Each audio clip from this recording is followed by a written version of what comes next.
And welcome to the Everyday Board Game Podcast with your hosts, Daniel. And Daniel. Ooh, Daniel, it's been a while. Yeah, a couple weeks. Yeah, it's been a couple weeks. Our audio listeners, sorry about the delay, but, we've been busy, which we're going to be getting into Very busy. More. Yeah, so we'll talk about it a little bit more. We're also going to try to do like a little double episode on the stream. Right. We're going to be doing two, so if you're watching us live, which, again, if you're not watching us live, get on that. We tend to film on Tuesdays. That tends to be the most common. And every time I say that, something happens in our schedule that we don't. Yeah, honestly, it wasn't too bad the last break because, one, you had a family situation. One of your kids wasn't feeling good, so you wanted to be there for them. And then the other week, that following week, we missed because we were exhausted. We were very exhausted. So much so that we are going to be devoting an entire episode to this, the following episode. Yep. This first one was an episode that we've been meaning to do for quite some time. We want to talk about the award winners. Yeah, especially since the Dice Tower Awards have already been announced and the Spiel des Jahres came out, and that's what we did last year, and we like talking about these games. So. Absolutely, and we did one last year, and we talked about the awards, all the different ones that are coming out each year, and these are important things for us to review, and we will give you our complete expert opinion on whether the correct ones were picked or not. They probably were, but that's not more so for me when it comes to like the Dice Tower stuff, because I played a lot more of those games. Right, exactly. The Spiel des Jahres, I played similar ones, but we'll get into that later. That'll be the one after. I do believe we're going to do Dice Tower first. Yes, if I'm not mistaken. That's good. So, before we get into this, like I said, we're going to be filming a couple of mini episodes. Not really mini, though. Probably still be an hour or so. Yeah. But we want to give our mini for us. It's mini for us, yeah, and our long-time listeners. But before we get into any of that, let's talk about what's exciting about this episode. You see it over my shoulder. If you heard our last episode, you know what's coming. We have a giveaway. Yeah, and this be a personal copy of Just One. We're going to be giving a clue later on in the night. You have to put giveaway into our email address, which will also be given away a little bit later tonight, as well as the code name and the body. That's right. So, if you want a copy of this wonderful palm-sized game, as you can clearly see, it's much bigger than that. It's quite a bit behind me. If you want a copy of this game, sealed, brand new, I know I do. I already own it. Yeah, I would own a second copy. Just because, why not? Yeah, there's plenty of games I own second copies of. This is just another one. Yeah, exactly. When the markers dry out. That's all you need it for. No, you play up to 14 players of that. Yeah, there you go. Yeah. Actually, it's not a bad idea because I had a friend actually talking about this one. She was she owns her own business and she was having people over for work. And she's like, well, what can I play with 8 people? And I'm like, if you just have a bunch of dry erase boards, just one will work fine. I mean, it comes with stuff, only 7 of them, but if you need for more people, that's right, then use dry erase boards or paper. Exactly. So stay tuned for a little bit later in the episode where we will give you the keyword on Just One, and at the end of the episode, we'll tell you all of the different ways you can enter to win a copy. Exactly. All right, so with that being said, since it's been a while, what have you been playing? Oh, man, we have been playing so many games. Yeah. I have had multiple game nights since last time we filmed. We went to a convention. Mm-hmm. I've been bringing games to the school to play every once in a while because I work at a school, just because I want to get them off the shelf of shame. Yeah. So, granted, probably as you can notice since the last episode, my shelf of shame did grow. That's right. It did. That it did. And certainly mine did, too. I want to say I got rid of nearly 30 games and came back with nearly 25 games. Like, it wasn't the big dent. I left with a bag and a half of games, my personal games, that I was selling. And I came back with a bag full of games. Yeah, exactly. Yeah, so I came back with a lot. Yeah, exactly. So let's talk about some of the games that we've been playing lately. One of the ones that I wanted to talk about today was a game that you and I both played in our last game night. And I was really excited to play this game. Okay. And forgive me if it's already on your list. I was stoked to play this game because I have been wanting to play it for so long. And we finally got a chance to play it. I made sure not to put this one on my list because I knew to talk about it. The Guild of Merchant Explorers. And now you see me kind of gritting my teeth for a reason. That's because, first off, AEG makes great games. Yeah. Secondly, I love the look of it. The art style is really great. I like it because it's supposed to be like a map. Right, exactly. An old, like, massive map. I don't care for the title. It's fine. Yeah. But thirdly, Brett Gilbert and Matthew Dunstan are the designers. So it's like, okay, there's some pedigree. Yeah. There's something with it. Stuff. Yeah. Everything about this, I've heard great reviews. We busted out, we played it, and right before we played it, our friend was explaining the rules. He was like, all right, so this is how this works. We're going to flip over a card. You're going to place some cubes into the regions of that color.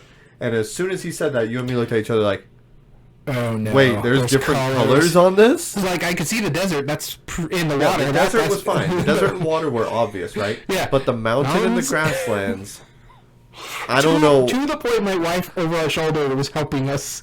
I really genuinely think that I will, because I want this game. Yeah. It was really cool.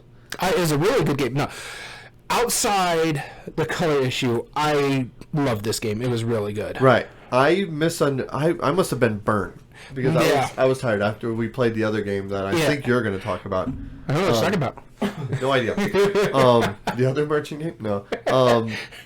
We played another game that was a lot more going on, and I must have been burnt and tired still from the convention because I must have missed like half of the rules going into Guild of Merchant Explorers. Yeah, so normally I can BS myself. It had to be just you because him and me were playing the game. Well, it was just There was a multiple couple times things. I was like, wait, how does this work again? And the way our friend would describe it, I'm like, that still doesn't make sense. Like, you have to connect these two buildings, but you have to build the buildings. And then You had to have the cities already, and then you got to build them for the trade posts. But see that, and I still don't understand that. Like, I don't know that you need the trade posts. I know you have to connect the two different like marked places on the board. Yeah, and well, then for you you to score get a those city and too, multiply. you also need to score that whole area for that city. Right, no, I get that, but those are completely independent of each other. I thought both, like, you had to have every region just to put down a wooden building, and then in order to connect those cities, you have to connect the wooden buildings as well as fill in all the regions at the same time. No, And because that's why you have our complete- little tokens. We just I weren't get- using them. Right, which half the time, I remember halfway through the game, I was like, wait, I'm just not understanding something. Why do we have these tokens? And we all just looked over like, oh, why do we have those tokens? That's for different. And then we put them in. Here's the problem with that. It bothered you because that was your game plan. For me, I was just going all in on the money because You didn't care. Well, you get specific abilities throughout the game. You have Arrow 1, Arrow 2, Arrow 3 abilities. And you choose one and keep it. Well, every single choice I got gave me money for every time I go through a certain area. And it's like, if you cover the coins in this area, it becomes double. And so I was just banking every time that card came up. Yeah, and mine almost everything I got was water-based. But no, I mean, special powers, amazing. The game itself, very functional, awesome once you have the right rules. But man, The color. that graphic design hurts. And and the thing is, the artist had to design it in a way where the mountains and the plains kind of blended in together because that's how, Yeah, that's how nature works. I get it, right? But I mean, I had the one contrast or I had something. I had one little nitpick about that. The deserts were supposed to be on the other side of the mountains because if it's grass on one side, it's usually a desert on the other side of the mountains. Right. That's because the water collects on one side. Yeah, it didn't do it on this one. The grass and water are on the same side of the mountain. So I'm like, this doesn't make sense, but sure. And then it gives you like 8 different maps or something like that. Yeah. So they're double-sided maps. So you get 8 of them. So I hate to say it, but this is something I'd probably take a Sharpie to. probably it's rough. Once you got going and figure out, okay, the little spiky thing is the mountains. If there's trees on it, that's grasslands. And you have to check which hexes have more spiky things than Yeah. not. Because they do blend. Yeah, they do blend. And then you got to kind of like, well, one looks kind of wavy, so it looks like the wind blowing through grass. But that's, and they're not large hexagons, so you basically have to take a magnifying glass. Okay, which one is this one? Yeah. Okay, we're good. Like that. I wish that they would have jumped up the size. I get why they're making it cheaper. And I don't want it to sound like any knock. I mean, that will be for when we debate it in the future. We're going to knock that. That's the biggest gripe I have for that game. Other than that, the game functionally... And maybe the really rulebook could have been better. Sure, probably. But, yeah, I mean, the game itself... And the game itself is amazing. It's awesome. Matthew Dunstan and Gilbert, right? Yeah, Dunstan and Gilbert. Now, here's the thing. just recently they came out with another game, Vivid, from Floodgate Games, and that was garbage. Unfortunately, I mean, it wasn't good at all. And did you sell that one? yeah. I mean, it's fine if you like it, but it's not the same thing. But it has elements of both. And so what Vivid did bad, Guilds did better. Although I will give Vivid credit, I could see the colors. So good on them. Well, Thank you, a Floodgate. game called Vivid should have the... It should be Vivid. Yeah, it should be Vivid. Excuse me one second. Much brighter colors. I like it. But anyway, that's my rant. We finally got Guild of Merchant Explorers played, and I couldn't be more happy about it. I will probably buy a copy and then find a colorblind mode. Sorry about that. I just had to, mute my family chat because they like to text us while we're recording. Well, that's why I was filling it. It's not saying anything of substance. By the way, what have you been playing, Daniel? So you kind of made reference to it, so I might as well just put this one next on my list. The other merchant game we played. That night. The one that burned your brain. Yeah, it was fun. No, it's a great game. But, and we talk about this a lot, is like, I play in a couple game groups, you play in a couple game groups, and so we have one shared game group, and then we have our own other game group.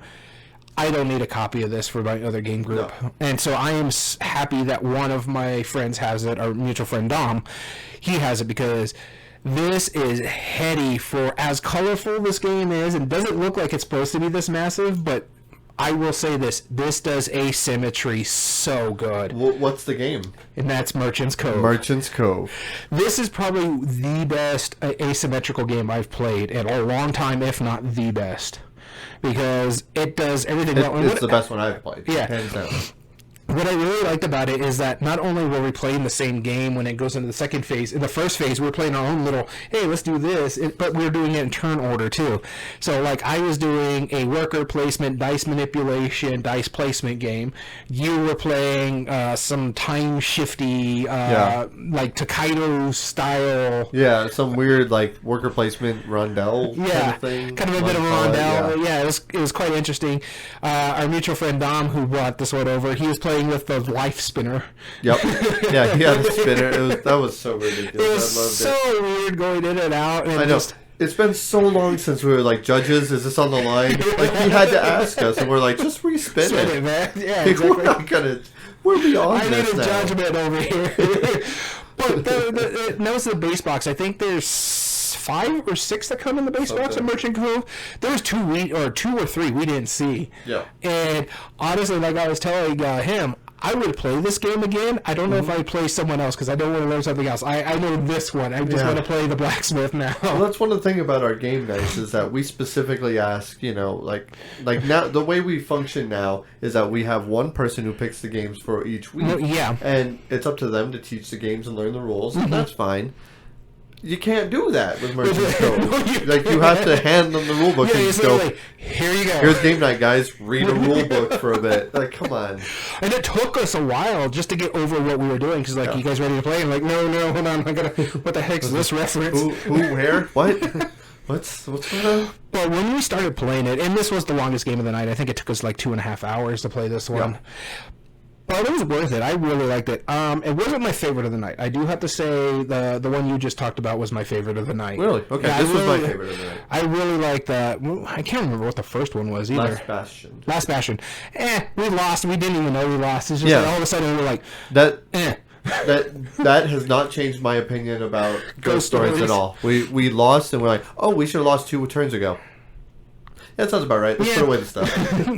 So it took us a little bit to learn Last Bastion. Yeah. Quick tangent on this. It took us a little bit to learn Last Bastion. We started playing it, and like 15 minutes later, we're dead. What? Yeah, we did. Oh, we did.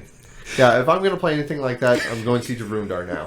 Yeah, like, that was a really good one. Like, there's no reason to play Last Bastion anymore. Siege of Rundar is just significantly better in every way. But going back to Merchant's Cove, I did really... It's not better in that aspect. I do like Merchant's Cove a lot. Absolutely. And I told this to our friend, is that this is the first game that I feel legitimately proves that you can do asymmetry well. Yeah, exactly. Like, I still don't think Root is a perfect example of that. It's not. It's combat... What is that other one? Dice-based combat.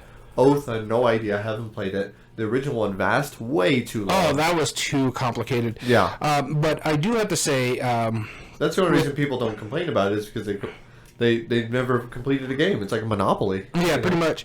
With Merchants Cove, I don't need a copy. That other one you were talking about, the Guilds of Merchants. Explorers. I probably would pick up a copy because it's simple enough and it's good enough to play with other people in my other game group. Yeah, good deal.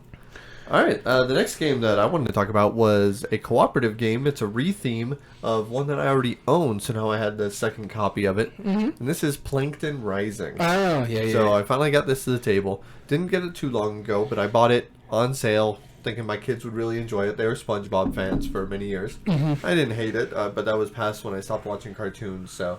I never stopped. Well, I mean, I still watch cartoons, but if I'm going to watch...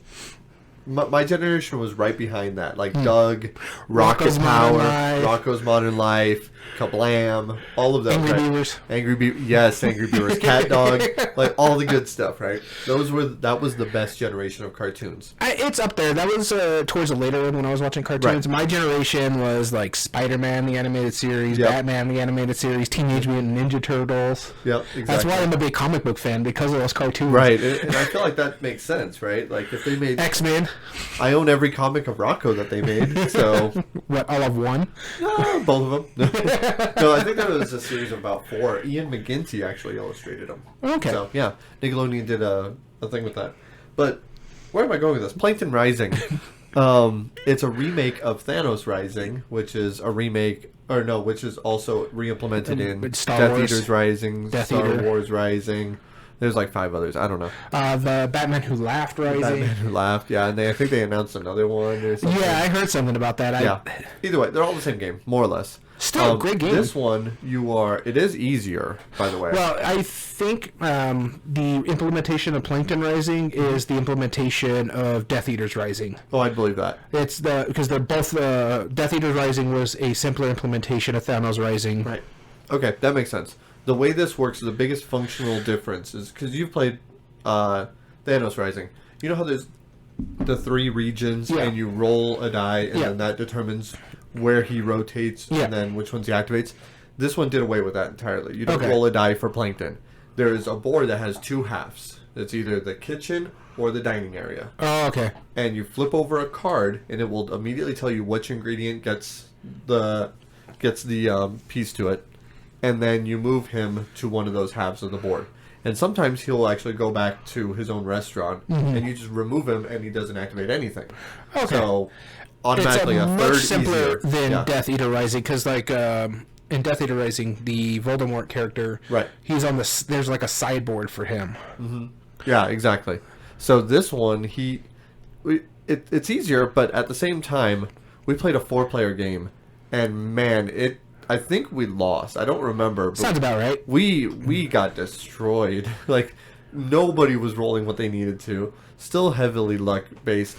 But we had a blast doing it. And these are all people, like grown adults, who don't like SpongeBob or don't care. And we're rolling dice and we're enjoying every minute of it. And it was a fun time.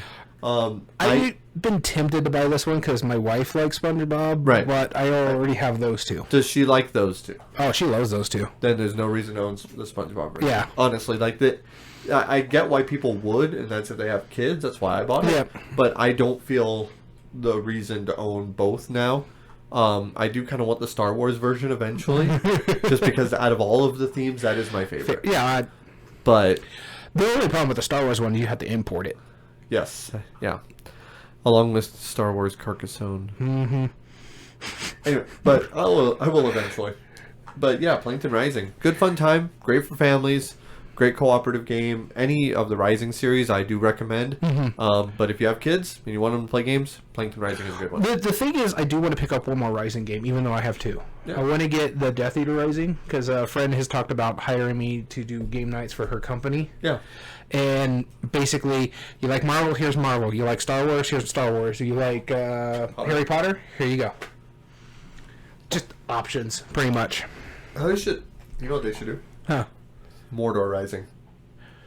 And have it be a Lord of the Rings and have and the tower in the middle. Yes. Yeah. That would be great. I would, hands down, that would be my favorite. So, moving on to my second game here, speaking of blood in the sand, This one is Kemet. That's right. We did play Kemet. This one was a fun one. This is a good dudes on the debate this one. This is one of those ones that's on our list. There's going to be two on my list that we could finally debate. First off, here is Kemet. This was actually because what happened is a buddy of ours, Gamehead Geek, he got 2 weeks in a row because I put a bounty out because my wife was put on a billboard in our city. It's true. And I'm like, hey, give me a picture of that for I could send to her family. If someone sees it, you'll get my game night. I'm just going to give it to one of you. That's right. He got it, so he had back-to-back nights. This is from the second night, and I have to say he hit on both those games. Fantastic games. I love Dudes on a Map. I love area control games. Yeah. I'm not good at them. And just as a background, I do not like Dudes on a Map games. But I will get into my thoughts in a bit. But this one just hit on so many levels, to the point my wife loved hearing the banter, how we were just going at each other the entire game, and everybody's blaming Bryce for just hitting the snowball. Yeah, because he's the one that attacked first. I'm like minding my own little business in my little corner, trying to get my troops up and get things out, trying to get a little control of the temples, so I can start getting some points on the board. And next thing I know, he just goes in there because you were going like the full Loki is what we call it. I was going full Loki. Right. You're just sacrificing your people. Yep. I just got a bunch of warriors and sacrificed them all as honor. That one temple. Yep. I forget what it's called, but you have to sacrifice like 2 warriors or something like that to get a victory point. First person to 9 victory points wins. That was a permanent victory point. Start at their turn. Yeah. So if it goes to the next person and there's 2 people tied at 9, this took us a little while to figure out. Right. But if it's 2 people tied at 9 and it's the other person's start of his turn, he wins. Yeah, exactly. But oh my god, this was so much fun. And it's funny because we were talking about it, and I played this one, and I've also played Cyclades. I didn't like Cyclades at all. I didn't find it enjoyable. I didn't find it fun. And this one, I think it's partially because of the game group I played with, Cyclades. This game group, we always just rag on each other, give each other grief, have a good time about it. But yeah, this one was fun. And the minis were really nice, too. For a Matago game, this is some really good minis. Yeah. All right, so now my thoughts. Again, I don't like Dudes on a Map game. I can't agree with you more. This game is really good. This is one of those ones that, on the Dice Tower, they had a recent, thing of, what games should everybody play once, at least. And they said Kemet is definitely one of them. I agree. I do agree with that. Kemet does Dudes on a Map well. Mm-hmm. There's multiple paths to victory. I don't feel like I went, as you said, full Loki. I literally just, my whole goal of the game was just to sacrifice our own. For reference, full Loki, the first time we ever played Blood Rage, yes, he was the only person I ever seen get Loki cards the whole way when we're doing the draft. Yep. And just sacrificing his dudes in battles to get points. Battles, yep. I wanted my dudes to die. They were nice and happy. They were glorious. It was amazing. And so in our game group, when someone does that, we call it the full Loki mode. Yep. Full Loki mode. And and I almost feel like our friend Bryce knew that I was kind of doing that too, as he saw me. And then my favorite moment of that entire game was there was one time where I was not fighting anybody. I was being a pacifist. I was just sacrificing my guys. Mm-hmm. And out of nowhere, he just decides, I guess I'll attack him. Yeah. And then attacks my guys that are about to be sacrificed. I'm like, dude, they're about to die anyway. Give it a turn, they'll be gone. Just let them die in peace. Once we go to the moon phase or whatever it was exactly. called. I was like, just let them die. It's fine. Why are you attacking me? And he was like, nah, I need to attack you. And then so the next round came around. A few rounds later, our mutual friend Dom, he was almost ready to win. Yeah. And you straight up told him, you're like, guys, I can't fight these guys. I don't have any ability to stop him from winning. Yeah. And then so I just look at myself, I'm like, man, if only Bryce didn't attack me earlier. I guess it's on you, man. And I just forced him to just use everything he had to deal with our other friend, while I'm just like, we did it to him twice, too. That's the thing. We did it to him twice.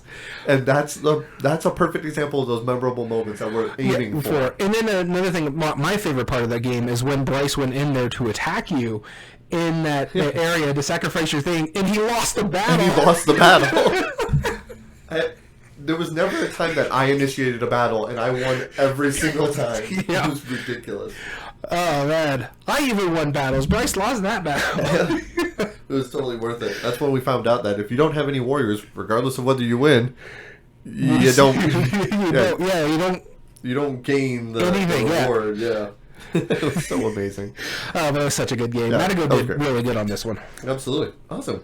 Next game I'm going to talk about is a game that you have not played yet, but I was ranting to you about it. I played it in one of my previous game groups. I got it in the mail, played it that week, trekking through history. Okay, yeah. Hands down, the prettiest game out of all of these. Hands down. It is gorgeous. That game, that production, there is nothing wrong with that production whatsoever. It is on a vinyl mat. It fits well. The board, all of the things make sense.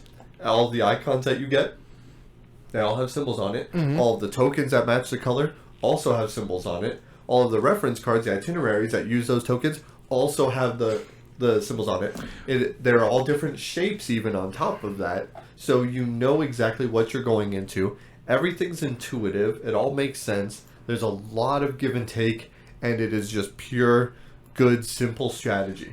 Yeah. It is one of those games where, like, so Uwe Rosenberg, I'm going to compare this to Patchwork because it uses a similar time mechanism where you take a piece, that's how many time spaces you move, whoever's furthest back takes the next turn. Okay.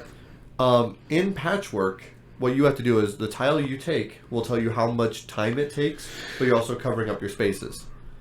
All of the cards, there is nothing bad about any of the cards whatsoever. Okay. It's literally you take the card, you get the resources that are on the card for free, and the farther down the track it is, you also get more stuff for free.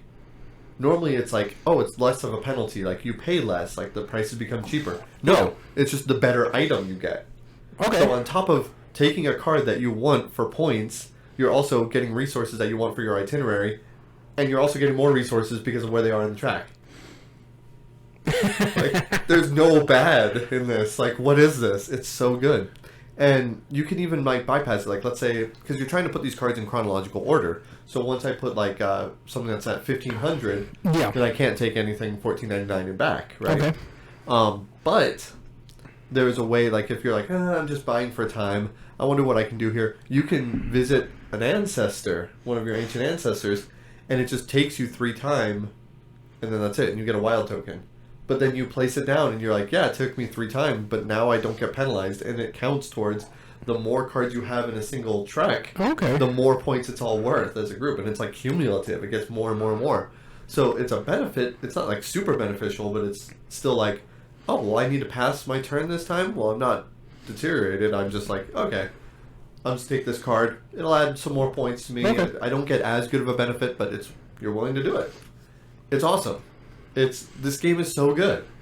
I am excited to show you this. I can't tell you enough. You're going to be very impressed with the components, very impressed with the art, very impressed with the theme, very impressed with the time play, the gameplay. It's so, so good. It's one of my favorite games I've played this year. Hands down.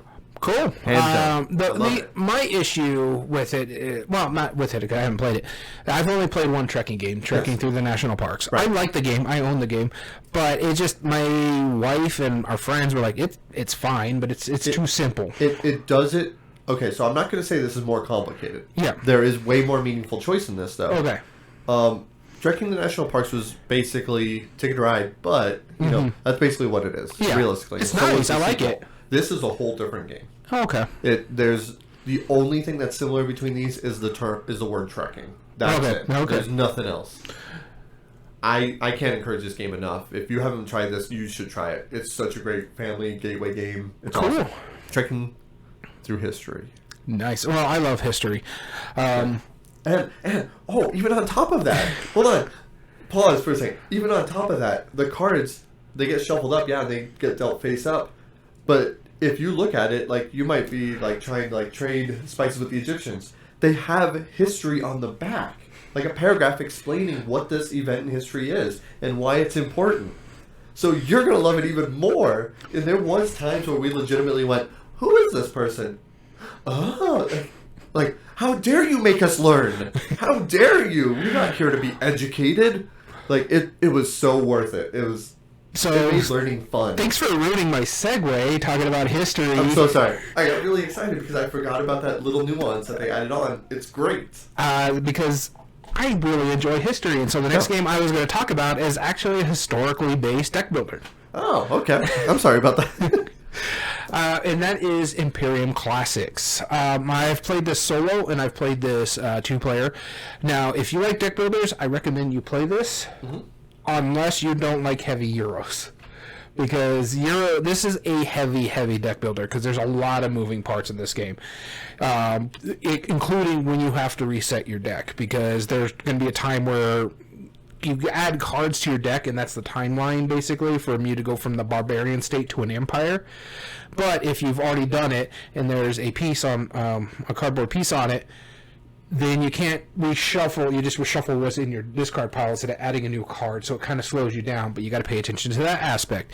You got to pay attention to the cleanup part of it, because that cardboard is before you reshuffle your deck. So if you take that cardboard off, then you can add a card. Then you put that cardboard back on, because sometimes you're going to be forced to reshuffle in the middle of your turn. But if that cardboard's on there, you can't do it. So there's going to be times where you can actually add more stuff in your deck in your turn twice, because you do it like in the middle of the game, because you have cards that tell you to draw up and you don't have anything to draw up. Put your cardboard up, then you go in your cleanup phase, take that cardboard off, and then flip it over into it, and you shuffle it all up. And then when you get in your empire phase, you got to pay for those cards, so you got to start getting your resource management engine built. So you got to get those resources in your thing. This way you can develop those cards, put them in your deck, and then you put that cardboard piece on. That's awesome. So it's very complicated. It's very heady. It's easily could be a 2-hour deck builder, especially if you're teaching it to other people. But man, I really enjoyed it. I played as the Romans in the solo. The solo mode basically plays exactly like a 2-player game, except for you rolling a die and it determines what card gets blocked, and then or all the cards get played. Okay. And then there's a whole list of what it actually does, because you're trying to get the more points in the solo variant. But it's also setting a timer for them. There's 2 ways to end the game. The main one is scoring. Okay. Once you get into the scoring phase, so someone finishes their development cards or the deck runs out, then you play one more round and you score up. The second one, and there are cards or empires that allow you to do this, you force a collapse. The game ends immediately. Of course. Whoever has the less of the... forget what they're called, but they're like the burn cards in your deck and stuff like that. What is it? The wounds from Marvel Legendary and stuff like that. Yeah. They're nothing for you. But if you keep collecting them, whoever has the least amount of those will win the game. And there's a group called the Celts. Okay. You're familiar with them. They're actually really good about pushing them. You know the Celts. Yeah. But I was saying, you're familiar with them. But you know the guys. But they were a warring, barbarian tribal group. So their big thing was about following the collapse of an empire, which they did partially to the Roman Empire. So it makes thematic sense. Now, you're not going to get so much thematic in a deck builder, but it's there. Like the Romans are all about conquering lands and spreading out. Same with the Macedonians, which are the Alexander the Great territories and stuff like that. Yeah. Then you have, I can't remember what the other ones are. There's a bunch of them. I think it's the Persians, where they're about getting different groups of people into the deck and stuff like that, subjugating them. Yeah. So it's really good. It's very thematic in a sense for a deck builder. But man, is it meaty. And I've been looking for a meaty deck builder, because most deck builders are pretty much the same. Play your hand out, do what it says. Yeah. And so this one, there's another thing cool about this one, is that you don't have to play your hand out. You could save cards in your hand, but you kind of want to go through your deck a lot quicker, because you want to start getting those new cards into your hand. But you're like, man, I don't want to lose this card, because you can only, when activating, you can only do 3 activations unless you get extras. So you're going to only activate 3 extra cards, and then you discard down. Or you can save those 2 that you want, but that means you're only going to draw up 3 cards. Gotcha. Okay. So I like what it's doing, and I really enjoyed it, and that's Imperium Classics. So much so, I want to go pick up Legends. Nice. All right. Yeah, I do want to try that. You're going to have to show me that. It's cooperative, right? No. No, it's head-to-head. Oh. We're warring empires. Oh, I guess that makes sense. That wasn't a very cooperative time period. Yeah. The last one I'm going to talk about is, speaking of historical games, and speaking of Madigo games, like Kemet, this is a game about 1912 The sinking of the Titanic. Titanic. Man, you were so thrilled when you found a copy of have this. been looking for this game for a long time. In fact, actually, just prior to that trip, maybe a couple weeks ago before it, I was looking online to see if I could buy it off of Amazon. And at the time, I couldn't. Yeah. Because I've been wanting this. It looks awesome, and I've been really getting into this, like, solo games lately. And I'm like, like, one of these days, I want to have just, like, a game night just by myself. Like, if I'm ever, like, if nobody else to do anything, I'm like, all right, I don't care about y'all. I tend to do. If I'm not playing video games, I'll have solo game night. Exactly. And see, I don't play video games hardly at all. But I played this twice. I played once as a solo, and man, I got decimated. Sounds about right. And then secondly, I played as a 3-player game. And I almost prefer the multiplayer. Really? Yeah, which surprised me, because I know you and I were talking about it. It's like, oh, it's technically just a solo game, but just take turns. No, there's meaning behind what you're doing. Okay. It is legitimately a multiplayer game. But it is based on Klondike.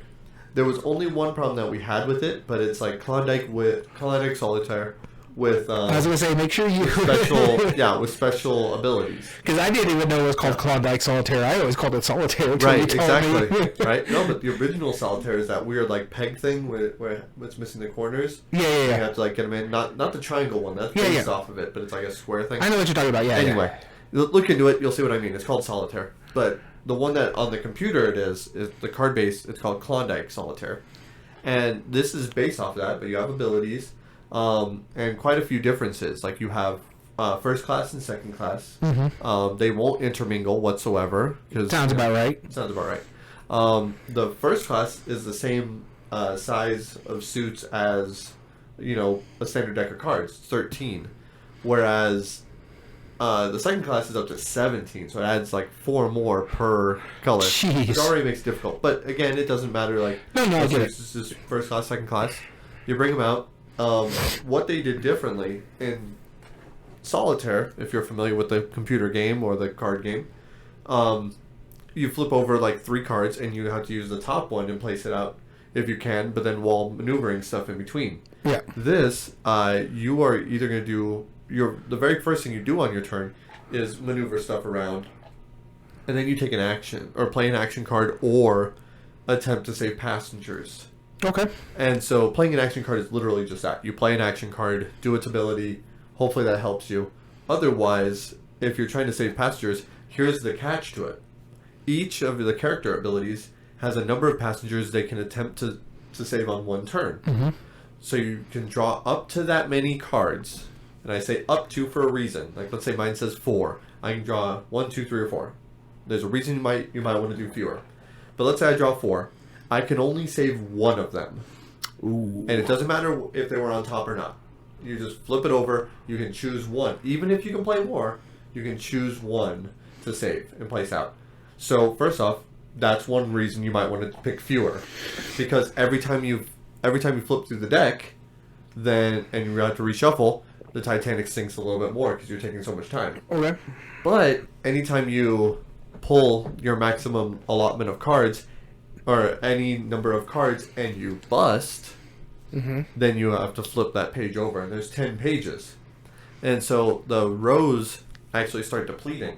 Once one row gets depleted, did I tell you how this mechanism works? Nope. Okay. So you have like a little flooding symbols on the docks, right? Or on the decks. If one floods, all of the cards that are in that column, they are people lining up to get on the raft. Since it sinks, they cause a commotion. And what you do is you take all the cards in that column and the column next to it and shuffle them together and flip over one card because that's starting over now. It is mean. It is so mean. So there's a little bit of press your luck into it. There's a little bit of give and take. The timing is really important. Okay. It's much tougher. It's much tougher. But the abilities and the actions you can get is good. And so when that happens and you bust on a turn, then you do get to draw another action card to use on a future turn. And so I had a character ability that basically said 2 different things. One, you can draw 4 cards on your turn, and you can play as many of them as you want. He was the one that breaks that rule. Okay. But if you bust, then you don't get an action card as a penalty. So I had no reason not to want to bust. So as I was playing it solo, you pull the maximum every time. It just makes sense, right? Because you're going to play it all out anyway. Yeah. And I still got destroyed. In our multiplayer, one of our players, one of our friends, she was that character. Okay. But me and our mutual friend Jim, we were not. And so we had some more meaningful choice as we were going. That's why I'm saying I think I prefer it. Because the whole cool gimmick of, like, how many cards do I draw and I can only play one of them? Yeah. Like, that was nerfed when I was that character. Because I was like, I can just play as many as I want. Doesn't matter. No penalty for it. No gain if I bust, but that just sucks for me. So, I almost prefer it as a multiplayer game. It was fun. I lost both times. I only counted if I've saved every passenger. That's the only way I count it as a win. And neither times have we done it. But, man, I've had so much fun with this. So... You're playing it wrong, then. What? Losing? No. Titanic didn't save every passenger. Well, I know. They only had enough... So here's the thing. When you finish the game, you count up your score. If you saved every passenger, then that will give you bonuses for your score. But really, all you do is you just count up the highest value of each of the boats, and that's your score. So you know what I do about that sort of stuff when they do things like that in the games? Whatever the middle is, anything below that as a fail, everything above that as a win. I do it specifically only if you save all the passengers. Does that count as a win for me? Okay. Yeah. And it doesn't look that tough. Like, there's certain ways that you can organize the passengers in different rafts that'll give you more bonus points or whatever. I don't care about that too much. I just want to get all the passengers off. That's the whole point, right? It's a sinking boat. Granted, the Titanic didn't get all the passengers I was off. going to say, then you're playing it wrong. Yeah. I mean, I'm saying it's not historically accurate. I'm just saying I still want to save people, Daniel, Mr. Negativity. You're okay with people dying? Jeez. I'm not okay with people dying, but it's just historically accurate. One cool little nuance about it is that the lower numbers are all the children, then women, and then men is the highest numbers. And so women and children first, right? Yeah. So that's more likely the ones you're going to save. And then the men, they probably deserved it. So it's fine. Yeah, pretty much. Yeah. well, That's what's Titanic. Going to that one where we're talking about, like, historically accurate, just reminds me of Freedom of the Underground Railroad, because you're not just freeing the slaves in there, and there's a possibility you're not going to free all the slaves. Right. You're more also campaigning to end slavery, so it's like give or take. Still need to play this one. Yeah, so, mind you, my next game is not really historically there. It's a Viking game. Oh, yeah. It's a very heady Viking game. It is almost, some people say, the magnum opus for Uwe Rosenberg. Mm-hmm. And this is Feast for Odin. Yeah, we finally played it. And we finally played it. Now we can argue about it. And it's funny because I understand why they're calling it that, because you see a lot of his other games in here. Yes. You got to feed your people like in Caverna or Agricola. Yeah. You're playing the puzzle with the polyominoes like Patchwork. So there's just a lot going on there. Yeah. You have like the multifaceted worker placement. Yeah. That is seen in Reykjavik, or not Reykjavik, Reykholt. Reykholt, and you see a little bit with the Hav as well. Yeah, and the Hav too. Mm-hmm. So it's all there. You also see boats. And there's dice. Yeah, don't forget the raiding. Yeah, there's raiding. There's dice raiding. Combat. Yeah, it's the dice combat it's not bad, but it's confusing because there's two different types of dice combat. Right. When you're hunting and when you're raiding, and then one needs to be higher. Then you have to get a higher number in that. Yeah, that's a little. I don't know. It's a bit nitpicky, but and then of course every space you don't cover on your board is negative. Yeah. So, but you kind of want to cover at the bottom of your board as well because you want to get your coins this way you can start making more money. It's a lot going on. There is everything you can think of pretty much in this game. Right. It's like he threw the kitchen sink into it as well. It's like, wow. It's a good game. I really do enjoy it. And this is the other game that our mutual friend, when he had the double game night, this is the other game that he picked, which Feast for Odin. Both this and Kemet pretty much took our night because they were heady games. Yep. But, in all honesty, we talked about it then. I like this one. I think I like Kemet more just because it brought out more fun. This one, it was mostly us staring at the board like... Okay. Or someone's yelling at the other person because they took the spot that they wanted to go to, and then someone took the, hey, I'm going to mirror that spot. Yeah. So it was good, though. I really enjoyed it. Not the prettiest game on this list. Nope. Nope. In fact, by no means. But it wasn't bad, though. No, but I really enjoyed it. Out of the 4 I talked about, this is probably my least favorite, actually. Wow. Yeah, and I really like this one. I believe that, yeah. Those were 4 fantastic games. I feel bad for bringing up, Plankton Rising? No, Guild of Merchant Explorers. Yeah, but actually, I preferred playing that one over Feast for Odin, just because it hurt my head. Like, you were fried after Merchant's Cove. I was fried the rest of the night for this. Yeah. Because there was just so many moving parts. I loved it. I loved every minute of it. You showed us a game afterwards, and we're like, nah. Yeah, it was like a card game. A fort.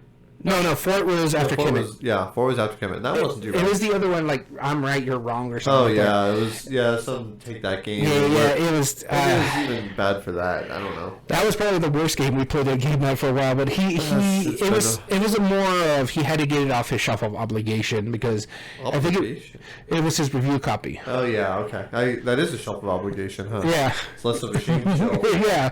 All right, fair enough. Yeah, so... it was a fun time playing Feast for Odin, and then it just kind of dipped when we played that other one. But shelf of legal requirements. But the big part of it too is we were all done after Feast for Odin, because it was like 10 o'clock at night. We started Feast for Odin at 7. Yeah, absolutely. That was a great game night though, and we got to give shout out to Gamehead Geek. If you don't follow him on Instagram, TikTok and Instagram, go follow him. He's awesome. Yeah. And as far as those 2, I'm sure he'll have a dud every once in a while, but those 2 weeks were bangers. Oh, they were amazing. Great. Yeah. Yeah. Speaking of duds this week, I mean, some of those ugly games you're going to be bringing this week, aren't you? Oh, you better believe it. But stay tuned for next episode, because I'm going to talk about one of them. Anyway, let's get into our topic today. We wanted to review the award winners from this year so far. Technically, they're last year's award winners, 2021, but specifically 2 different awards series. Yeah. The Dice Tower. America. One for America. Dice Tower. That's the big one out here. I mean, there's other little small ones like the Origins Awards and stuff like that. Origins Awards. There's also the Golden Geek. Geek, yeah. But Dice Tower is what more people are familiar with. And then also the one for your favorite. Go ahead. Spiel de Genres, which was announced a few months ago. We already know what the winner was. We're going to be talking about that. And then also Kinderspiel. And we'll brief on the Kinder as well, yeah. So let's get into those and talk about our reactions. This is technically a reaction video, but we're going to talk about why. And again, we should clarify. We're just opinionated board gamers. Some of these games we haven't played. We have our reasons. We'll explain our reasoning. If you disagree, that's cool. We get you. And the big thing is also the reason why we do this podcast. We're looking at 2 different angles. You're a designer. You have games that could be possibly coming to Kickstarter soon, and I just love to play games, and I like my style. Like social deduction is just not something for me. But we come with our own opinions and our own thoughts. So that's why we do so well in the top 8 debates. Sure. So let's talk about these. The first award that we're going to talk about is the most innovative, which was won by Picture Perfect. Which, so you've played this game. Yeah, I played this game. I haven't played Picture Perfect myself. No, you haven't. I haven't played it. I own it. I like it a lot, and I don't want this to sound like I am downplaying it, but I mean, compared to these others, the ones that I have played, which was Merchant's Cove, I played that, and I haven't played Mind Management or Sleeping Gods, but I've also played So Clover. I guess it's the most innovative of these. But I wouldn't say by any sense this is the most innovative game in a long time. I will have to say, out of the innovative games when they announced it, I haven't played a single one of these games. Now that I have played one, Merchant's Cove, I thought that did asymmetric very well. Yes. As far as that goes, because that's not a new idea. So that's my first counter argument, is asymmetry Root already did that, right? Sleeping Gods is a storyline. I mean, it's not even the first one about... So Clover is kind of more complicated, just one. Yeah, exactly. I would say if I had to pick out of those, Soap Clover is probably the most innovative. But the reason being is because Picture Perfect is just a puzzle. Yeah. And the clues that you're given of like what each of the people want is just that's kind of like the currency that's passed around. And so I get why they voted this the most innovative, but I don't think like there's so many other games that were way more innovative than this. Speaking of sleeping gods, I have to do my what is it called? The pledge manager for it. Okay. Because I thought you meant you just had to go to bed. No, no, I have to do Speaking the of pledge sleeping manager. gods. Well, you call me a god? Thank you. No, I am. Mind Management is another one I really want to play. I heard really good things about that one. Yep, I know nothing about it, but it looks cool. Slow Clover, I want to try. I have tried Merchant Cove. I did enjoy it. But you haven't tried Slow Clover? No, I haven't tried Slow Clover. Really? Nope. Okay. Well, then you'll see what I mean. Yeah. I think it's more... I don't think it's a more complicated just one. I think it's a whole other thing, but it's in the same line. Like, if you're okay with playing just like a cool little word puzzle thing... Well, that's what I'm saying. It's just for me, the reason why I said it's just a more... heavier compared to just one is because just one you just come up with one word, but this one you have to get your word puzzle properly. That from what I've understood, which is just a slight step up from just one. Yeah, but it's still along that party word game line. Yeah, in a way. All right, cool. Let's go on to the next one. All right, next one is best welcoming game. Okay, so the winner of that was Canvas, and honestly, I can't disagree. That game is amazing. Well, let's see. Ooh, this is a hard one though because it's going to get okay. So I've played all 5 of these. Now, the only one I haven't played is Picture Perfect. So the other the nominations were Architects, Seven Wonders Architects, Canvas, Cascadia, Picture Perfect, and Super Mega Lucky Box. Which all of those are really good games that I've all played. Great welcoming games. That I mean, honestly. Any single one of those, I like all 5 of those games. I own all 5. They're awesome. And every single one of those is a great welcoming game. I mean, Architects, draw a card, possibly build stuff. Canvas, draw a card, put together a painting. Cascadia, draw a tile and a token, put some tokens on some tiles. Yeah. Score some moments. If I had to pick something out of all this, I think Cascadia is the more headier one out of all of these. One of the more difficult ones because you got to pay attention how the scoring is going to work depending on the animals you're getting and how you want to put them in a line. If Canvas wasn't the winner, I would personally pick Super Mega Lucky Box because it's basically bingo in a sense. Yeah. You know, if the goal is to try and bring people in based on familiarity, Super Mega Lucky Box, I agree. But now that I'm thinking about it, the theme and just the simplicity, it's super simple how Canvas works. But the fact that you slide the cards over and create like a masterpiece, that is something that almost nobody outside of gaming has seen. Yeah, no, and it's gorgeous. And it works. It's functionally really simple. So you know what? I guess if that's trying to get new people into the gaming, I can agree with that. Yeah, no, I don't disagree with Canvas being there. In fact, that would have been my pick for most welcoming game because it was really good. That's hard. Best 2-player game. And now this is I hate this category because it's like which game works best with 2 players. And so oftentimes it won't be a 2-player game that wins. But the nominees were Radlands, Caper, Ankh, Land vs. Sea, and That Time You Killed Me. Now, I have played 3 of these. I've only played 2. I've played Ankh, Land vs. Sea, and That Time You Killed Me. I played Ankh and Land vs. Sea. Yeah, haven't played Radlands, so, I mean, it could have won. Yeah. I mean, I don't know. Caper is a 2-player only game, which I appreciate. Ankh isn't a 2-player only game, so I don't care. It should be in the category. Land vs. Sea.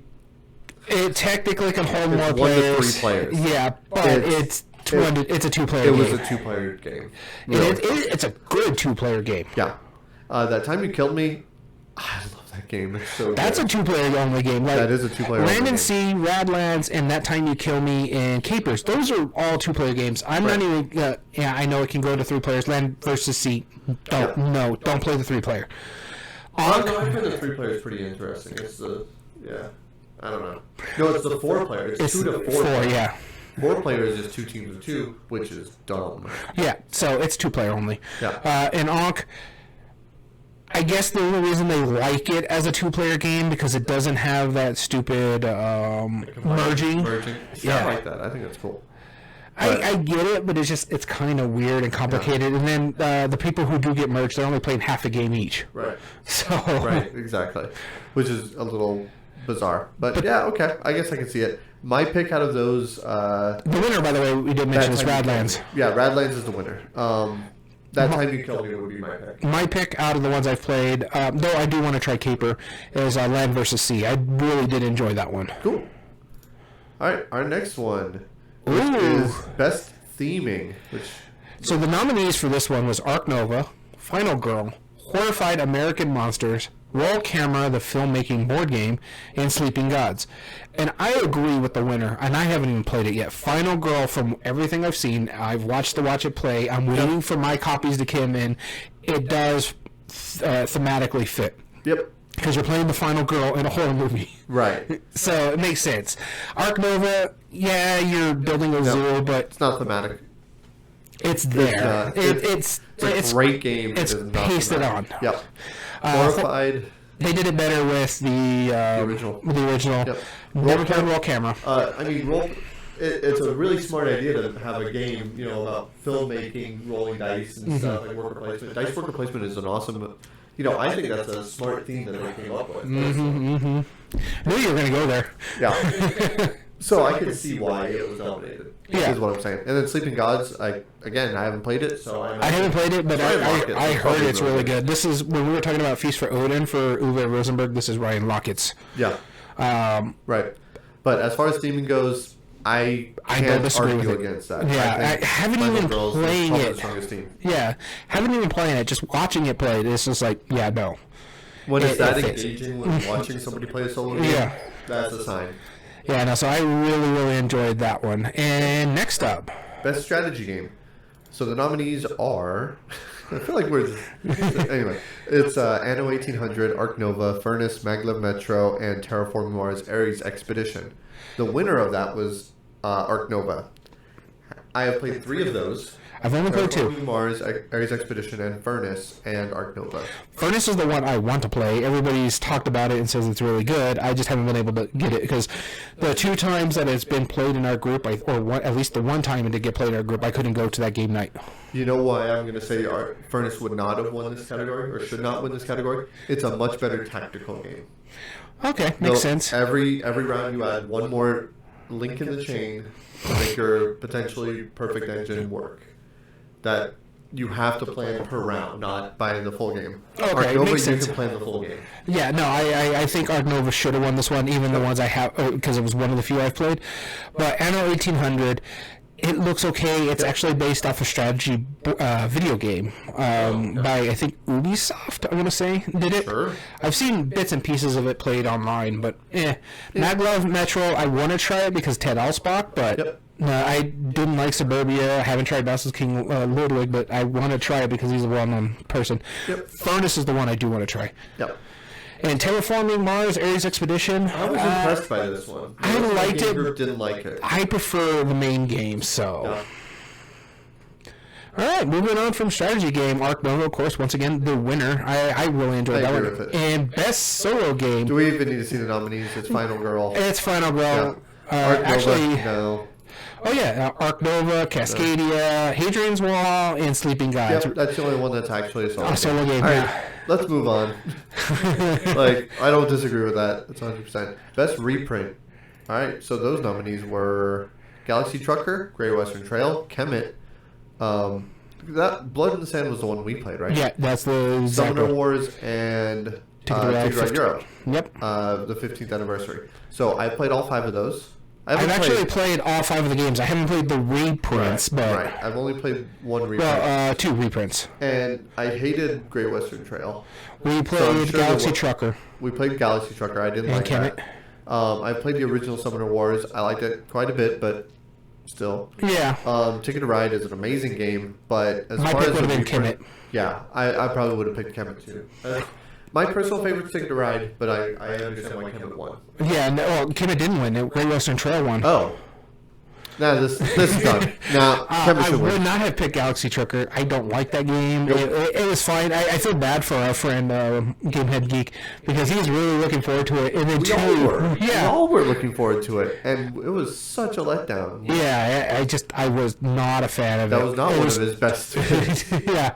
All right. So best production value. Best production values. All The right. nominees were Seven Wonders Architect, Yeah. Ankh, Gods of Egypt, Canvas, Maglev, Metro, and Sleeping Gods. Ooh, I love three of the three games I played. I've loved two of them. I want to try Sleeping Gods because it looks really good. Again, I want to try Maglev Metro just to try it. Yeah. Best production value. I don't think that should have won. You don't think Ankh? Nope. He just won because of I the don't think minis. so. Yeah. Yeah, I think it should. I mean, the minis are great. They Yeah. are, but the board is too small. Out of these three, I would probably say Canvas. Yes, I agree. Canvas was the best production value out of it because the cards, the sleeves are all good quality. It's actually printed on canvas. And what's even cooler about it too is like the cards, they give themselves a name, and it's Yes. like really good art names. Right, exactly. Yeah, the tormented soul. It's like what the? Seven Wonders Architect, I will say this: it's a great game for the production value because Yeah, it's easy to set up because you just take one out and that's what you're going to play, Right. and then you have another thing for like the middle, the table, like all the pieces for it. Exactly. Everything fits in the box, though it doesn't have room if they want to do expansions. But again, This is a shame. Ankh, Gods of Egypt won that one. All right. Best party game. The nominees were Doodle Dash, Mystic Paths, Snakes, So Clover, Super Mega Lucky Box. The winner of that was So Clover. I agree. I can't disagree. I never played So agree with Clover. that. I have not played Doodle Dash. I know how it works. I haven't played that one either. Or Mythic Pass. right? No. It's people are racing to draw a picture. Obviously, that's a bicycle. Clearly, it's like a really quick like. But the idea is as soon as somebody's done drawing, they slap down the picture, and everyone else has to put it in a stack in order of who did it first. Then you flip it over, and whoever is the fastest, there's one person who's trying to guess the word, and they go by the fastest drawn first, which is pretty hilarious. Kind of like Just One, but Yes, but then so like obviously if yours is too abstract because you just Yeah. whatever, then they're gonna go to the next one and go maybe it's this, and then, until eventually they do figure it out. Whoever drew the one that they guessed right, the Gets the fastest point. gets the point, which is cool. That's a great idea. No, I like Mystic it. Paths is like some weird word game that looks like super mystical and the cover is odd. I have no idea about it. Snakes is fun. Yeah, we played 2 Phil Walker Harding games on it. Yeah, no, Super Mega Lucky Box we've already talked about. It's a really good flip and right game. Yeah. Snakes is a good little party game, I feel like kind of Snakes social is- deduction, It's but social deduction-esque, but I think it only works if you have the right group. yeah. And a big part of it too is it plays up to 4 players. I wouldn't recommend it. I think this is one that works better with a bigger group. Five or more, Yeah. definitely. But So Clover, I mean, it hits every person I've ever shown it to. It kills. So yeah, I agree with that. So the next game, or the next award was Best Game from a Small Publisher. The nominations were Canvas, The Initiative, Oath, Chronicles of Empire and Exile, Mind Management, the Psychic Espionage Game, and Stardew Valley, the board game. The winner was Canvas, I believe. Yep, it was Canvas. Now, this one's tough. I've only played 2 of them. Yep. I want to play 4 of them. I don't want to touch Oath. I'm not interested in it. I would play it. I would try it, but I'm just not. It's not something I'm going to buy. If someone picked it up and picked it for their night, then we'll play it. But our mutual friend Jim, he heard of Oath before I ever brought it up because there's a Polygon article about it, and they were talking about how it's like this storyline driven, like almost legacy game of like asymmetry, and he was like, "That sounds really cool. Do you think we'd play it?" I'm like, "I played Root." Yeah. And that was complicated. Yeah, it was too complicated, and there was dice on it. It's like Risk, but a million rules. So I couldn't justify it. Out of all of those, I don't want to sound like I don't like Canvas, because I do, but I don't think that's the best game out of those. From a small publisher? Yeah. Out of all of those, I would say Initiative. I would say Canvas. Really? Okay. Yeah. No, don't get me wrong. I love Initiative. If it was talking about like doing something innovative, this should have been nominated. That's true. It should have been nominated. But it was fine. It did really well. I enjoyed it. My ending was a little lackluster. But we actually went back and saw what the other ending was going to be. It was a bit lackluster as well. So it plays really well, but it didn't end very well. Kind of like a Wolverine movie. Yeah, that's fair. I do want to try Stardew Valley because I really like the video game. My wife loves the video game, so it's something I do want to try. Cool. All right, the next category was Best New Designer. That was Arc Nova, the designer for that, Matthias Vigge, I believe. I'm just going to say the games. Meadow, Paleo, So Clover, Unsettled. No idea what Unsettled is. No. I've played 4 of those. I've played everything but Unsettled. I've only played 3 of those. I haven't played So Clover, and I haven't played Unsettled. I have no clue what Unsettled is. Yeah, I don't know. This is probably not that good. Anyway. Just kidding. I'm just kidding. I don't know. It's probably great. There's a reason it's probably nominated. I know I'm the outlier in our game group, but I did not like Meadow. See, I enjoyed it. I thought it was a really good game. Everyone else did, and everyone else online agrees. Yeah, they agree. I didn't like it. I like the art, the puzzle aspect of it, where you're trying to place it here, and then you go up this track or down this track. Yeah. It is a little complicated for what the game is, but I enjoyed it. Right. I don't know. It doesn't do anything new. It took like the fun parts out of Quadropolis, in my opinion. That's just what I feel. Although I do like being able to put your bid token instead of on the cards, put it off on the side and get like an ability. That was cool. But I don't know. Out of those, that's my least favorite. I like Arc Nova a lot, and I think that was the one that won, right? Arc Nova won. See, it'd be tough for me because Paleo is a really good. Yeah, we had a lot of fun. Yeah, I enjoy that game a lot, but I also like Arc Nova a lot. Both of these are probably squeaked into my top 100 now. Meadow, I don't think it would be in my top 100, but I did enjoy it. So Clover, I do have to try. Huh? It wouldn't be in my top 500. I didn't like it. Yeah, but I can agree with this. Arc Nova, yeah. Yeah, I could agree. My second pick would be the Paleo. Yeah, I agree with that. So the next one is the best game expansion. Oh yeah, this hands down. Skip it. Arctic Expedition Leaders did win it. We don't Endangered, New Species, right. Nightfall expansion for Parks. I do own it. Haven't played that one yet. Yeah. Tides of Ruin and Unmatched Battle Legends Volume 2. So. This one's tough for me when they. I mean, it became an essential expansion. In my opinion. And the thing is, like, they have Unmatched Battle Legends Volume 2 for Unmatched, but every one of their sets is standalone, so it's not really an expansion. It is an expansion, but it's not really an expansion. Yeah.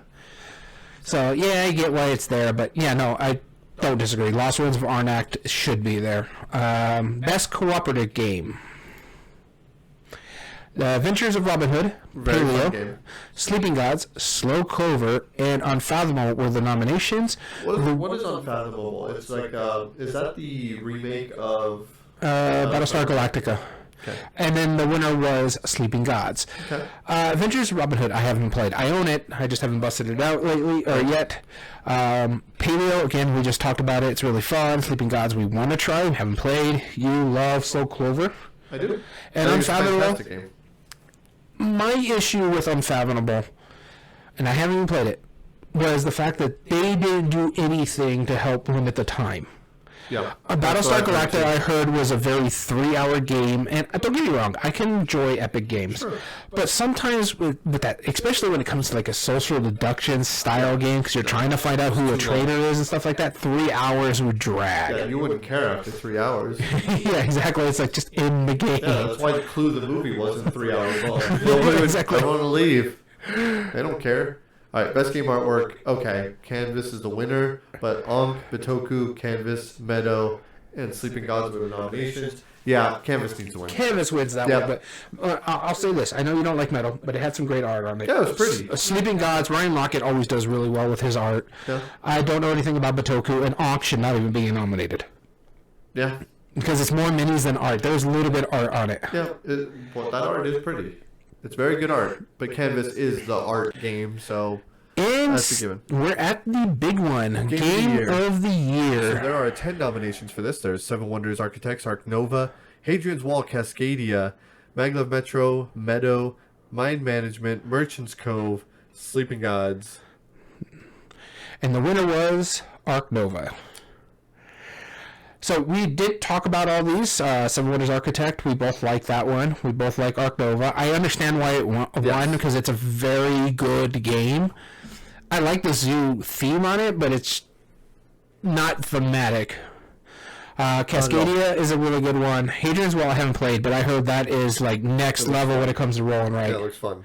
Maglev Metro haven't played. Meadow I enjoy. You don't. Merchant's Cove deserved this nomination. I don't think it deserved a win, but man, that was a fun game. Mind you, we just recently played it. And the other two I haven't played, but I want to. Right. Out of all of these, it's not my favorite, but it's definitely... Yeah, I think without a doubt that there's a reason that it should have won. The only game I think could have beat it is one that I didn't play, and that was Sleeping Gods. Because everybody's in love with that game. Yeah. But that was the Dice Tower Awards. So moving on to your bread and butter over here. That's right. The Dry Euros. The dry Euros. Sure. No, we're going to talk about the Kinderspiel, and the Spiel des Jahres. Kinder will start. Yeah, we'll start with Kenner. So just to clarify what that means, Spiel means game. And so Kennerspiel is the gamer's game. The Spiel des Jahres is game of the year. And Kinderspiel, as you can imagine, Kinder means kid. Yeah. So it's the kid's game. And the thing also we have to clarify about this is, even though the Spiel des Jahres is the game of the year, they do have criteria that they want to go through. For one thing, they need to be printed in German, or not only, but it has to be printed in German for it to get a nomination. Yeah. And second off, even though you may think the Kinderspiel is the better game because it's more of a meaty game, right? They try to do the welcoming category to It's very much family game oriented. Yes. So you've heard us reference Just One, which was a Spiel des Jahres winner from last year, 2 years ago. I think it was 2019, no? Yeah, something like that. It was a couple of years ago. So let's talk about Kennerspiel, the gamer game of the year. So there was 3 that were recommended. There was Arc Nova, Cora, and Witchstone, only one of which we've talked about because we've played one of them. But out of the other ones, we have played Dune Imperium, and you have played Cryptid. So those are the 2 that were nominated that didn't win the Kinderspiel. So another thing we have to talk about with the Spiel games is that the Spiel des Jahres stuff is that 3 go into the running. So they'll have recommendation lists, but only 3 will go into the running. So Dune Imperium and Cryptid were 2 of the 3 games that went into the running but didn't win. Wait, was Dune Imperium really 3 to 4 players? It was only 3 to 4 players? Probably how they're recommending it, maybe in German, but it's 2 to 4. Or actually, it's 1 to 4 here in. Okay. Because there is a solo mode, and then if you're playing a 2-player game, you have the solo mode added to it, so it becomes a 3-player game. Interesting. Okay. So Dune Imperium, I mean, I wasn't too impressed when I played it. I enjoyed it a lot. Yeah. I know you're definitely more on it. I prefer Lost Ruins of Arnak, which was nominated for the Kennerspiel before. Yeah. The year before. And they won. I believe so. Yeah. And so the fact that they had this finally now in German, I just feel like it was, it was there to just kind of justify it, but I don't know. I'm okay with it not winning. I'm fine with it not winning either. I do like Dune Imperium. I do like it a lot. I do have to play the expansion that it has because I heard it actually makes it a little bit better. And especially since they've announced a second expansion for it. And then Cryptid, I mean, it sounds awesome. So good. So, actually a lot simpler than you would think because I'm given a clue. You're given a clue. And the other person, if you're playing 3 or just up to 5, they're all given clues. And so what's going to happen is you have only a tiny bit of information. Right. Say it's something like the monster can't be 3 spaces from this tile out there or a building that's out there. Or another person says it's within 2 spaces of a predator type. And another one says it can't be in this desert, it can't be in the desert, and it can't be in the water. And the other person saying it can be in a desert and it can be in a forest. So you only have 2 options on your choice. You can say, you ask someone a direct question and be like, could it be here? And they can either give you, or they have to give you a yes or no answer. You have to be honest the entire game. Okay. A yes or no answer. Then a piece goes out there. If they put I think it's the disc, it's a no. It cannot be there. And if they put a cube, no, it's a cube is no. And if they put a disc, maybe.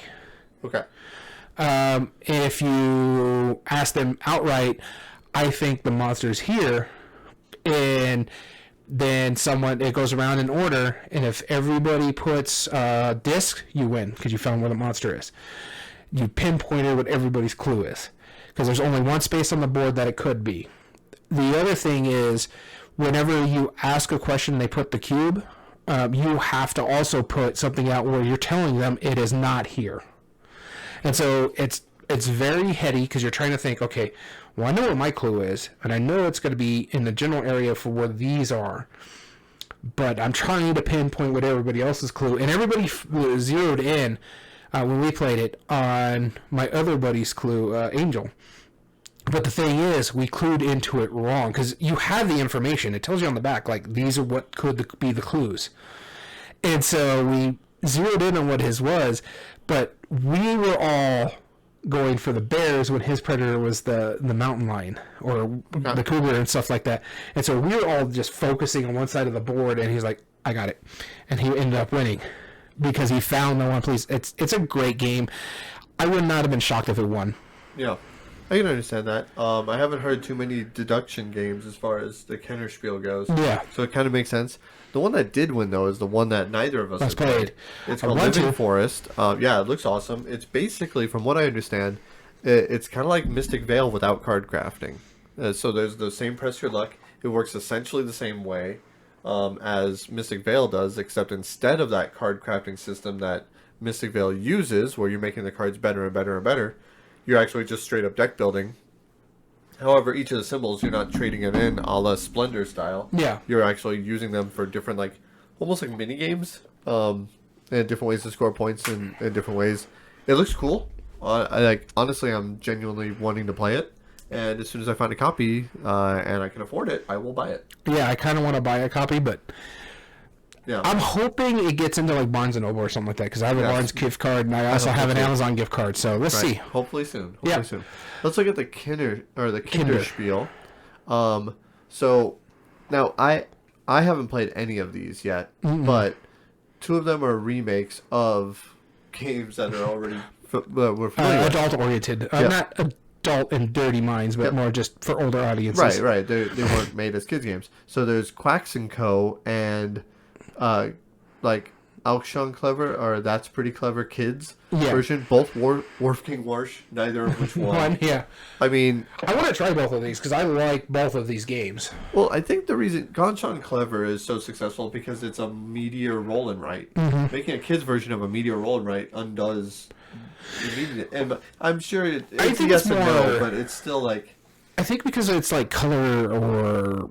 Like you're pairing stuff out, so it seems interesting from what I've seen, but it's not here in America yet. It hasn't been made for English.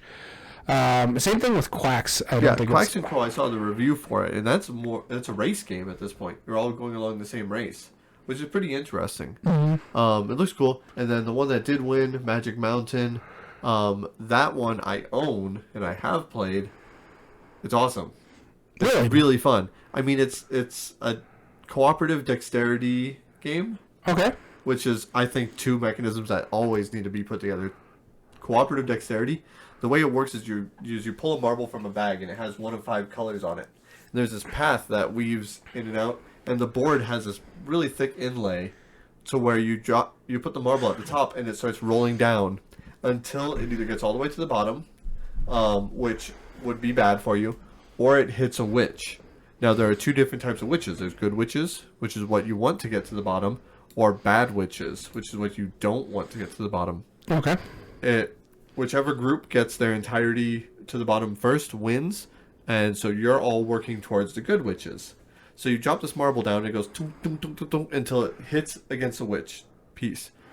What that means is that color marble, let's say it's the blue marble, hits the witch, you have to move that witch to the next blue space that's available, that's not covered up by a witch. Meaning that it has a built-in AI for the bad characters, which is awesome, and it purposely tells you, it's like, you can choose how long you want to take to move your piece. Okay. Meaning, if it hits one of my witches, and I'm like, okay, I wanted to hit another one, and it's right on the great path to hit another blue spot, I might move it really fast so the marble goes dunk, dunk, dunk, and hits it again, and thus I continue that pattern. Okay. And which is fun. It's always so satisfying when that happens. Or you might purposefully take a little too long for the bad witch, so the marble, oh, oops, it goes by, oh well, and then you place down the bad witch. That's funny. It's a funny game. It's not super strategic. I mean, it's probably like the least of the games of these, but it goes over so well. I played it with kids at our shop, and it went over like gangbusters. Like, cool. They played it for like an hour straight. It was great. Nice. It was like a 10-minute game. Really not long. So Magic Mountain, awesome. So much for a quick episode. We're already hitting an hour and 20 minutes. So we're going to go through the recommendation list for the Spiel des Jahres winner real quick. So the first one on the recommendation list is Trek 12 Himalaya. Yep. I agree. That's an awesome game. So Clover. Yep. Agreed. I'm surprised it wasn't nominated. Yeah, it's a recommendation. Yeah, but I'm surprised it wasn't nominated. My Gold Mine. Okay. Magic Rabbit. Okay. And Echoes the Dancer. I do own a copy. Haven't played it yet. I mean, I like it a lot. I don't think it should be. Well, it's recommended. That's why. Yeah. It didn't even make the nomination. It shouldn't have even been considered for that. It's Ravensburger. Of course, it's going to have a little love. Yeah. And Seven Wonders Architects, which I agree should probably have been nominated. Seven Wonders was nominated for the Spiel, right? Yeah. Kenner. Oh, Kenner. Okay. I think it won the Kenner. Okay. So the nominated games that didn't win is Scout by Oink Games, which looks like an interesting card game. Yeah, it's you and I. We played that that one game where you couldn't change the order of your hand. Yeah, Bonanza, and then the other one, the Pandasaurus one. Yeah, the checkers one. This is like that, except the cards are different values on different sides. Okay, which is kind of cool. But the difference is you're not just trying to play out what you can. Your other option is you could take the top card played and add it to your hand at any position you want. Okay. And that immediately flips it on like, this would be great here. This would be great here. And now I can dump all these cards. Yeah. That's awesome. And the other one is Top 10, which when I was looking at this one, it just didn't sound interesting to me at all. It sounds awesome to me. Of course it does. No, because of the twist that it has. So, I mean, at first it seems like a generic party game where it's like, we're ranking things top 10. No, you're not. You're ranking two very different things, and you're given a number like let's say furriest animals, right? Furriest animals. Obviously, like an orangutan or like a super furry, like maybe a long-haired guinea pig would be number 10, right? Mm-hmm. And the Egyptian cat, whatever they're called, the Siamese cat. No, it's not Siamese. It's cats. I forget what they're called, but I know what you're talking about. The hairless cats would be 0, of course, right? Or a snake would be not furry at all. Yeah. But you're given a random number from 1 to 10. So 1 to 10, easy. But if you have a 4, how are you going to describe a 4? Or a 3, it's like, okay, it's like slightly furry, but kind of not. That's the puzzle that you have to solve to get the guesser to guess the right thing. And that's why I like it. It's that cool little It's wavelength. It's purposefully ambiguous. It's the opposite end of. It's the other side of wavelength. Yes. Yeah, but it's wavelength. Yeah, but it's the opposite end. Yeah, it's the other. It's the flip side of wavelength. Instead of one person giving the clue for everybody else guessing, it's everyone else giving the clues for the one person guessing. But it's kind of like wavelength, and wavelength's awesome. So I get it. Wavelength's all right. It's not great. Yeah. And finally, the Spiel des Jahres winner. I actually own a copy of it. And it was funny. You bought this, and you're like, I hope this is the winner, because this is what I'm picking as the winner. This is my guess. Yeah, I was hoping it would win. I played it once. I liked it a lot. Yeah, I love it a lot, too. I picked it up as well. And, by the way, it's Cascadia. Cascadia, yes. I actually, very recently, I told my wife about this game and told her how it worked. I told her that was the Spiel des Jahres winner. And she was like, okay, that actually sounds interesting. I'm like, is this something you might play? She's like, yeah, actually. I was like, oh, She you're not hated just it, saying didn't she? that. No, she hasn't played it yet. Oh, We haven't played it yet, so I don't know. Like, I hope she likes it. But I told her the idea. I'm like, yeah, you draft a tile and a token. or you spend a And- token to draft a tile and a token away from Yeah, the tile because it has to be together. Exactly. Yeah. So it's like it's another little drafting game, like Azul. And I was like, you like Carcassonne? Like it kind of puts those two together. Yeah. It's cool. I like it. So Cascadia 1, I wholeheartedly agree with that. Although the other two do look fun. I totally Scout get it. seems interesting. I'm still I would on the fence about top 10. Sure. I think it's just one of those ones. I just recently got Platypus and I played that. It plays similar, but it's a lot more like I don't know. Like Isn't when that you the, play- that's Phil what I Walker? heard. Yeah. When we play for our game day, you'll see what I mean. It's kind of like that idea, but it doesn't quite reach that same level. Okay. So, anywho, we definitely want to thank you so much for tuning into our random ridiculous award response video. If you ever want to join us on one of our live episodes and comment, please do so at twitch.tv/everydayboardgames. As well as you can find all video re-uploads on YouTube at Everyday Board Games 2020. And if you like what we do, there are 3 things you can do to help us grow on that platform. Subscribe if you're not. Like the video and comment down below and tell us your thoughts on the subject. As well as all audio versions can be found on most podcast platforms under Everyday Board Games Podcast. This includes Spotify, Google, Amazon Music, Podbean.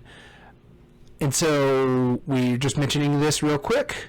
We forgot to give the code name or the We're clue. about to do it right now. So, if you have listened to it, of course, thank you for listening to the entire episode. I know we said we'd say it in a little bit. We're going to do it now. We have a code word because we have a contest. There's lots of ways to enter. We're going to go over those in full detail. But to enter in our contest for just one, a brand new sealed copy, our code word is champion. Champion is our code word. So here's how you're going to enter. 1, if you're subscribed to us on Twitch, you're entered automatically. If you're subscribed to us on Twitter, you're entered automatically. The Twitter account is at EBG Podcast. That's right. If you're subscribed to us on YouTube, you are automatically Entered. But to get an extra ticket, a bonus ticket, just by listening to this episode, as we know you like doing, email us at everydayboardgames2020@gmail.com. Subject line, put contest or just one. Either one, we'll figure it out. Yeah. And then in the body of that, put in the code word champions, and please put your address. Right now we can only ship to continental US, but if you win, still enter, because we might be able to work something out. Alrighty. And with that being said, thank you for joining us on the Everyday Board Games Podcast. We want to thank you so much for tuning in. As always, I've been your host, Daniel, And I've been your host, Daniel. and thank you for listening to Everyday Board Games. And remember, every day is a good day for board gaming.